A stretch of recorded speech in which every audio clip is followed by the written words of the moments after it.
एक ऐसी चीज़ जो कि यूके में बहुत कम नज़र आती है, आपको इस वीडियो के अंदर दिखाता हूँ, वो क्या है? वो नज़र आ रहा है आपको सामने, वो चमकता-दमकता सूरज, जो कि आबो-ताब से चमक रहा है आजकल। गर्मियों के अंदर आपने अपने आप को हीट वेव से बचाने के लिए किन-किन चीज़ों का ख़्याल रखना है, इसके बारे में इस वीडियो में बात करते हैं। आपने खबरों में देखा होगा कि यूके में आजकल जो है वो हीट वेव चल रही है। आपने देखा होगा कि जो टेम्परेचर है यहाँ पे नॉर्मल रूटीन से इस मौसम के अंदर जो टेम्परेचर होता है वो ज़्यादा रह रहा है। कल जो यहाँ पे टेम्परेचर था अक्सर इलाकों के अंदर 29 डिग्री सेंटीग्रेड रिकॉर्ड किया गया था, जो कि रिकॉर्ड टेम्परेचर है इस मौसम के अंदर। अब जो आपने चीज़ों का ख़्याल रखना है वो क्या?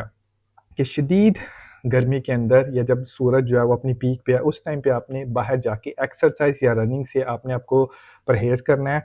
कोशिश करनी है कि आपने हमेशा जो अपने पास पानी की बोतल रखनी है, आप पानी वक़्फ़े-वक़्फ़े से पीते रहें। होता क्या है गर्मी के अंदर, जब हमारे जिस्म से बहुत ज़्यादा पानी निकल जाता है, तो हमारे जिस्म में पानी की कमी होने के चांसेस बढ़ जाते हैं, जिसको डिहाइड्रेशन बोलते हैं, और डिहाइड्रेशन जो है हमारे जिस्म के लिए बड़ी खतरनाक साबित हो सकती है। ख़ासकर उन लोगों के लिए जिनको पहले से कोई दिल का, गुर्दों का, जिगर का या उनको कोई और ऐसी क्रोनिक हेल्थ कंडीशन है, जैसे डायबिटीज़ के पेशेंट्स हो गए, और वो ऐसी दवाइयों पे हैं जो जिस्म से पानी को निकालती हैं, यानी डायूरेटिक्स भी, और कुछ और ऐसी अद्वियात के अंदर। तो कोशिश करनी है पानी का इस्तेमाल ज़्यादा करें।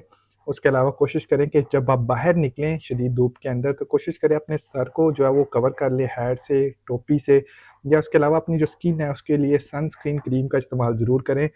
और ज़्यादा देर शदीद धूप के अंदर रहने से अपने आप को बचाएँ। कोशिश करें कि थोड़ी-सी देर के लिए आप शेड पे चले जाएँ।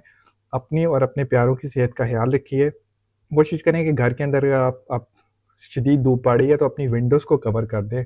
उम्मीद है इस वीडियो से आपको हीट वेव के बारे में पता चला होगा, जो कि आजकल यूके में चल रही है। वीडियो अच्छी लगे तो ज़रूर मेरे अकाउंट को फ़ॉलो कर लीजिए, ताकि आपको ऐसी इन्फॉर्मेटिव एजुकेशनल वीडियोज़ मिलती रहें।